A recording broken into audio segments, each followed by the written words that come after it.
नमस्ते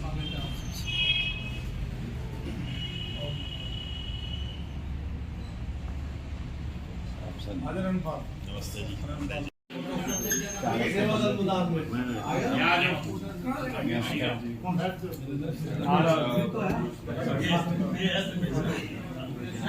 करनी थी। आज हमारे जो करनाल पार्लियामेंट के प्रभारी बनाए हैं उमा शंकर जी पांडे वो आए हैं, उनके साथ एक अपने मिस्टर टांक हैं वो आए हैं। अब जो ग्राउंड स्तर तक काम है जिले की संगठन को लेकर हमारे नेता चाहे वो प्रदेश सचिव हैं चाहे केंद्र सचिव हैं वो बड़े सीरियस हैं, क्योंकि वो चाहते हैं हर घर तक हर गली तक कांग्रेस का झंडा पहुंचना चाहिए। उसी को लेकर आज ये प्रभारी आए हैं, अलग अलग मीटिंग ले रहे हैं, सबसे बैठ के बात करेंगे। आने वाले समय में ब्लॉक प्रधान तक, गली के प्रधान तक, 5 बूथों के प्रधान तक, जिसको हम अलग अलग नाम देंगे, कोई मंडलम बनेगा प्रधान, कोई नए नए नाम दिए जाएंगे। बड़ी जल्दी घोषणा होने वाली है, उसको बनाने के लिए आज ये आए हैं। और रणवीर संधू जी भी, जिनको जो हमारी प्रदेश अध्यक्ष उद्धव भांजी ने दी है, वे इनके साथ रहेंगे करनाल पार्लियामेंट में।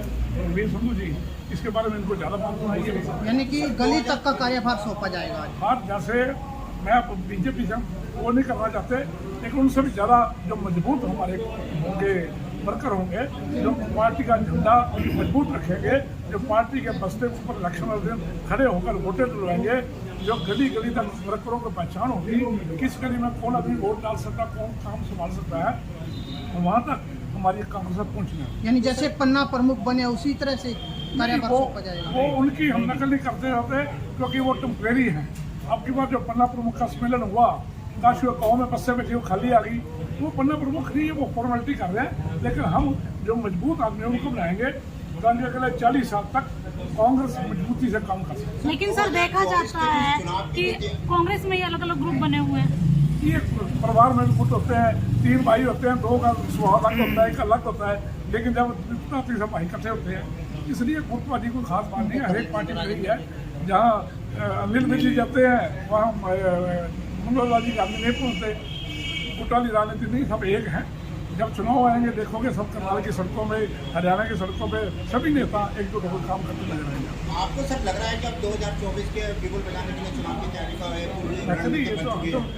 है, क्योंकि हिंदुस्तान की जनता की भी मांग है।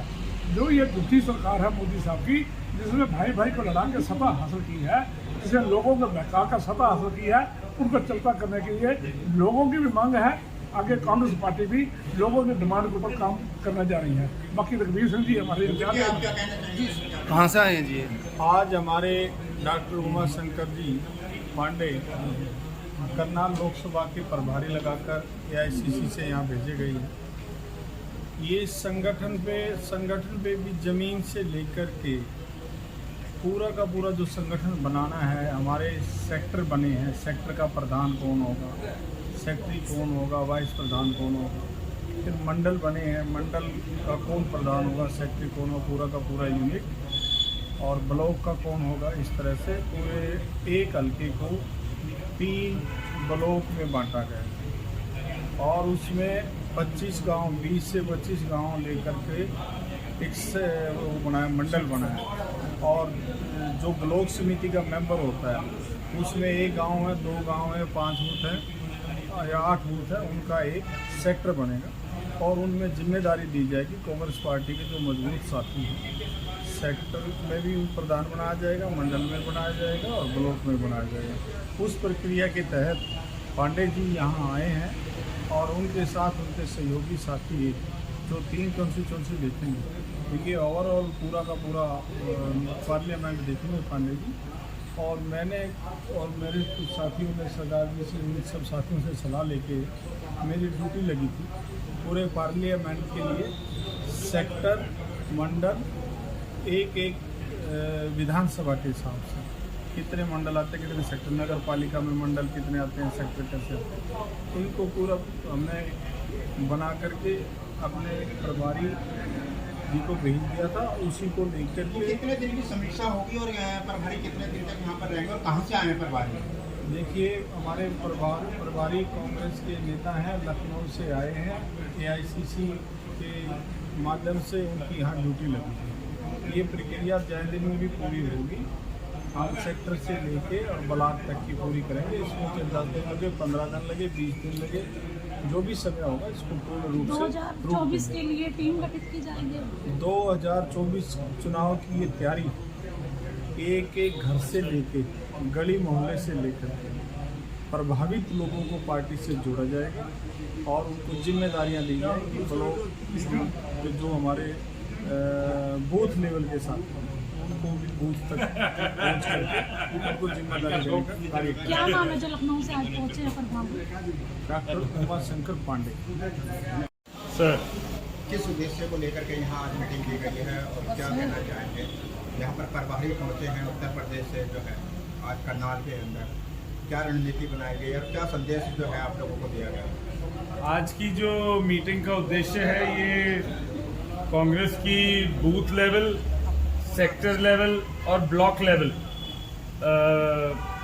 जो कार्यकारिणी है उसकी संरचना करने के लिए मीटिंग करी गई है और इस विषय में प्रभारी जी आए हैं और हमारे लोकसभा के कोऑर्डिनेटर हैं, तो इनसे इस बारे में बातचीत चल रही है। हर एक जो करनाल क्षेत्र का नेतृत्व है उनकी राय ली जाएगी और उनकी राय लेके उसका निचोड़ निकाल के प्रभारी जी निश्चित रूप से जल्द ही जल्द हाईकमांड तक पहुंचाएंगे कि करनाल लोकसभा का क्या संदेश है। सर, आपसे ये लड़ाई खत्म नहीं हो रही तो बीजेपी से क्या लड़ा? कौन सी लड़ाई मैम?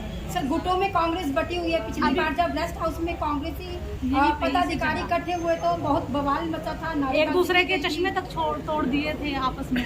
देखो मैम, भूतपूर्व में जाके किसी बात पे टिप्पणी करना जिसका मेरे को पता ना हो, जो मेरे सामने ना हुई हो, उसके बारे में मैं कुछ कह नहीं सकता। आज आप यहाँ खड़े हैं, आपके ही नेता बोलते हैं बाप बेटे की चलने नहीं देंगे। आज आप यहाँ खड़े हैं, समस्त कांग्रेस के जो वर्कर्स हैं वो आज यहाँ मौजूद हैं। आप देख रहे हैं कितने अमन चैन में मीटिंग हो रही है। तो ये तो विपक्ष का मुद्दा है कि कांग्रेस में गुट है। माननीय प्रधानमंत्री जी और माननीय मुख्यमंत्री जी ये बात तो कहते नहीं है कि उन्होंने 9.5 साल में क्या किया। हाल ही में आपने देखा माननीय मुख्यमंत्री जी ने पन्ना प्रमुख सम्मेलन में कहा कि कांग्रेस की कार्यकारिणी की संरचना नहीं हुई है। इससे क्या बीजेपी को इससे क्या फर्क पड़ता है? कांग्रेस की कार्यकारिणी की संरचना की कार्रवाई चल रही है, आप उसका यहाँ खड़े होकर प्रमाण दे रहे हैं। और जहां तक कि किसी प्रकार की गुटबाजी का जैसे आपने जिक्र करा था, वो मेरे को तो कहीं कुछ दिखाई नहीं दे रहा।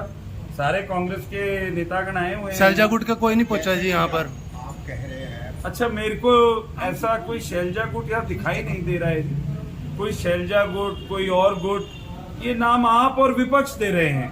जो सत्ता पक्ष है वो इस प्रकार की बातें कर रहे हैं। सर, मेरा सवाल यह है कि राजनीतिक जिस तरीके से आप लोग कर रहे हैं, यहाँ पर जो पुराने लोग हैं जो जमीन से जुड़े रहे और आज जो चंद दिनों से जो है राजनीतिक में एक बार फिर दोबारा से छा गए हैं, ऐसे में दो राजनीतिक का जो समावेश चल रहा है उसको किस तरीके से कंट्रोल में किया जा सकता है? थोड़ा विस्तार से बताएं। विस्तार से मतलब यह है कि कुछ लोग जो है राजनीतिक के समय जो है जब पूरा दौर था कांग्रेस का, उस समय यहाँ से लोग गायब हो गए थे और आज जो है वो राजनीतिक के कुछ लोग जो है यहाँ पर हैं, जबकि बहुत सारे लोगों ने जमीन से जुड़ी जो लड़ाइयाँ लड़ी और कांग्रेस को इस मुकाम तक पहुँचाया। उसके बारे में कुछ कहना चाहेंगे आप? मेरे हिसाब से तो सर, कांग्रेस के लिए जितने कार्यकर्ता हैं कांग्रेस के, वो आप कह रहे हैं ऐसा कि वो दिख नहीं रहे थे या पता नहीं किस प्रकार की टिप्पणी कर रहे हैं। बुरा ना मानिए तो मैं आपको ये याद दिलाना चाहूंगा कि पिछले 2 महीने में निरंतर कांग्रेस के समस्त कार्यकर्ता कार्रवाई कर रहे हैं। हाल ही में जनमिलन समारोह भी हुआ था SBS स्कूल में, रेलवे रोड पे। आपने देखा था कितनी प्रबल रूप से करनाल पानीपत क्षेत्र के आवाम ने उस समारोह को अटेंड करा था। नेता प्रतिपक्ष के सामने अपनी रोजमर्रा की मुसीबतों को, किस प्रकार से किसान और नौजवान का शोषण हो रहा है, किस प्रकार से दुकानदार और व्यापारी का शोषण हो रहा है, इस बात को प्रत्यक्ष करा नेता प्रतिपक्ष के सामने। प्रबल रूप से अपनी मौजूदगी दर्ज कराई। इसी प्रकार से निरंतर मीटिंग्स चल रही हैं, आज भी एक मीटिंग है। तो ऐसा नहीं है कि कांग्रेस के कार्यकर्ता ग्राउंड पे नहीं है, कांग्रेस के कार्यकर्ता ग्राउंड पे प्रबल रूप से लड़ाई लड़ रहे हैं। तो अब लगता है सर, कि असंध के विधायक गोगी शमशेर सिंह गोगी जी हैं, वो खुद कहते हैं कि कांग्रेस में जब तक मैं है तब तक जो है संगठन भी नहीं बन सकता और कांग्रेस आगे बढ़ेगी कैसे? वो मेरे पिता के मित्र हैं, अगर उन्होंने ऐसी कोई बात कही तो आप उन्हीं से पूछिएगा कि वो क्या कहना चाहते थे। मैं इतने बड़े आदमी जो मेरे पिता के मित्र हैं, कांग्रेस के विधायक हैं, मैं ये नहीं समझता कि मैं उनकी किसी भी बात पे टिप्पणी करूं। मेरे हिसाब से जो गोगी अंकल हैं वो पूर्ण रूप से कांग्रेस का झंडा ऊंचे रखने में कार्रवाई कर रहे हैं और अपनी तरफ से सारी कोशिशें कर रहे हैं। सर, जिस तरीके से 5 जो है राज्यों में चुनाव हो रहे हैं, अब जो है नवंबर में होने वाले हैं, अब नई रोशनी हरियाणा में आप किस प्रकार के किरण देखना चाहते हैं कि जनता को उस चीज में राहत मिल सके? कांग्रेस के प्रति कल परसों शहडोल में रैली में माननीय राहुल गांधी जी ने कहा था कि मध्य प्रदेश के पिछले 15 साल के शासन में, एक साल उसमें कांग्रेस का भी था, पर उसके अलावा 15 साल जो बीजेपी ने शासन करा लगभग, उसमें किस प्रकार की गतिविधि बीजेपी ने दिखाई। नौजवान के भविष्य को तोड़ने के लिए, उसको अंधकार में झोंकने के लिए निरंतर रूप से हर भर्ती में स्कैम हुआ। मेरे हिसाब से हरियाणा में भी यही परिस्थिति है। 700 की तादाद में हरियाणा की और दिल्ली की सरहद पे किसान को शहादत देनी पड़ी। हाल ही में शाहबाद में किसानों के संघर्ष में कुछ किसानों को शहादत देनी पड़ी। यही परिस्थिति वहां है। राहुल गांधी जी ने मध्य प्रदेश में भी इसका उल्लेख करा था। सेम परिस्थिति हरियाणा में है।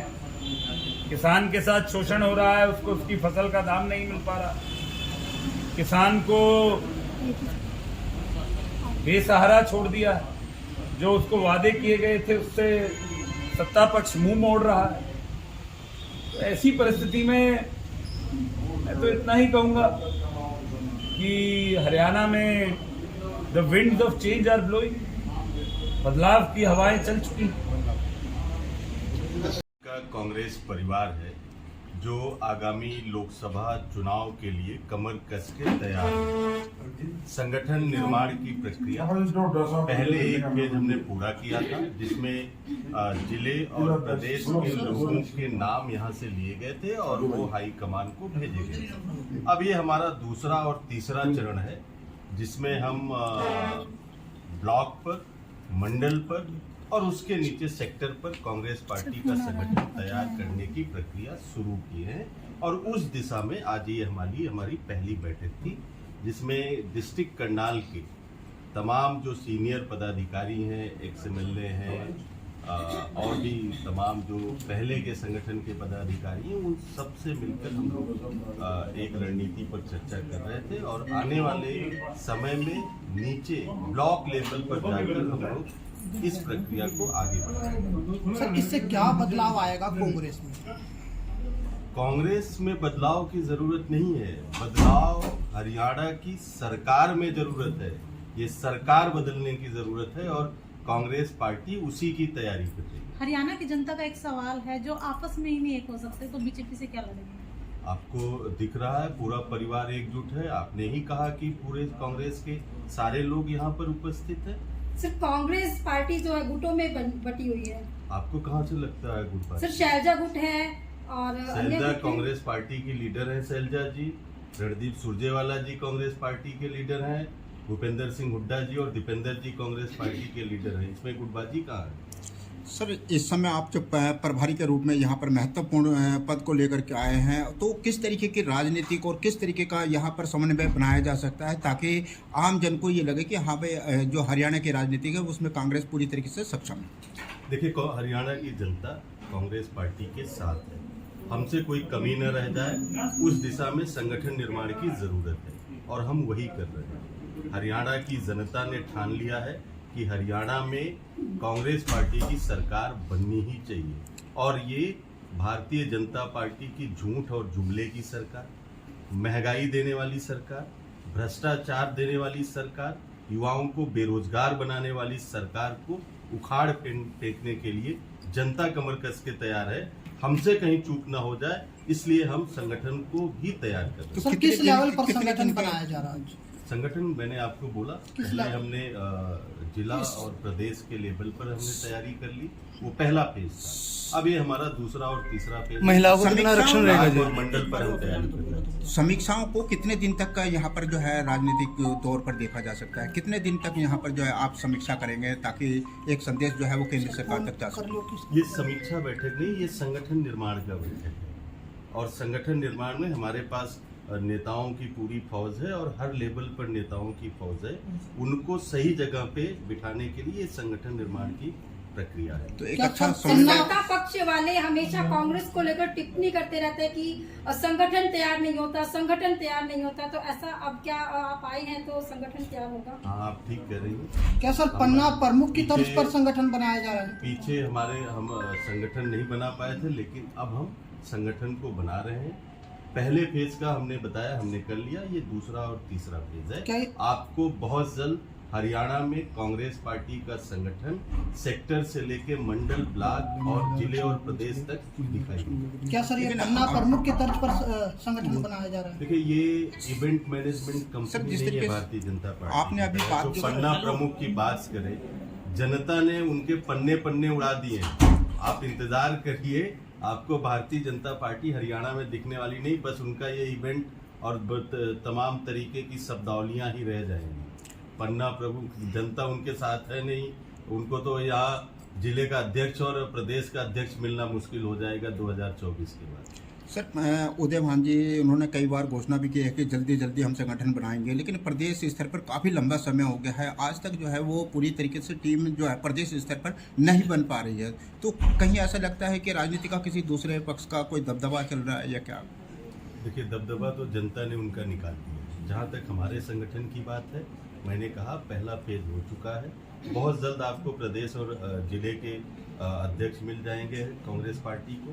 ये दूसरा और तीसरा फेज की कवायद पूरे हरियाणा प्रदेश में ऐसे ही चल रही है। हम करनाल में हैं, हमारे दूसरे साथी अन्य जिलों में हैं, और लगातार नीचे स्तर पर जाकर कांग्रेस पार्टी संगठन बना रही है, और बहुत जल्द हमारा संगठन। हरियाणा की जनता के लिए आप क्या कहना चाहेंगे? हरियाणा की जनता ने जो मन बना लिया है, हम उसके साथ हैं, और कांग्रेस पार्टी हरियाणा की दुखी और त्रस्त जनता को भारतीय जनता पार्टी की तमाम तरीके की जो मार जनता पर है, उससे उसको निजात दिलाने के लिए कांग्रेस पार्टी एकजुट होकर पूरी ताकत से खड़ी। दर्शकों को अपना नाम बताना चाहेंगे सर?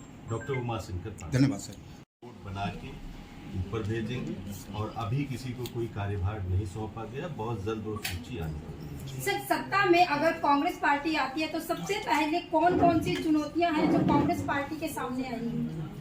मुझे लगता है कि इसका जवाब त्रिलोचन जी हैं, रघुवीर जी हैं, आप लोग देंगे तो ज़्यादा बेहतर जी। सबसे पहले मैं आपका और आपके चैनल का बहुत आभारी हूँ कि सारी खबरें आप सारी दुनिया में हमारी फैला रही है। बात ये है कि आपने कहा आज हर व्यक्ति त्राही कर रहा है, किसी भी प्रकार से जितने भी जुमलेबाज जो ना बयान इन्होंने दिए थे, आज तक किसी को पूरे नहीं उतरे। हम तो सिर्फ इतना ही निवेदन करेंगे, खट्टर जी, मोदी जी, आप हमारे पे रहम करो, हमारा पांडा छोड़ो। देश का निर्माण कांग्रेस पार्टी ने किया है और इन्होंने देश का विनाश किया है। अब कांग्रेस पार्टी आ रही है ताकि ये देश का निर्माण दोबारा हो सके, और इनसे जो हमारे देश को बर्बाद कर रहे हैं, इनसे पांडा छोड़ो। धन्यवाद सर। महिलाओं का कितना आरक्षण रहेगा इसमें संगठन में? देखिए, कांग्रेस पार्टी में उदयपुर में जो हमारा अधिवेशन हुआ था, उसमें ये तय किया था कि संगठन के पदों पर 50% रिजर्वेशन महिलाओं और युवाओं के लिए, जिनकी उम्र 50 साल से कम है। तो निश्चित रूप से संगठन निर्माण में हम उसका महिलाओं को प्राथमिकता दी जाएगी। बिल्कुल प्राथमिकता होगी, चाहे वो प्रदेश की कमेटी होगी या वो जिले की होगी। और जो हमारा ब्लॉक और मंडल की कमेटी है, उसमें 2 पद महिलाओं के लिए रिजर्व किए गए।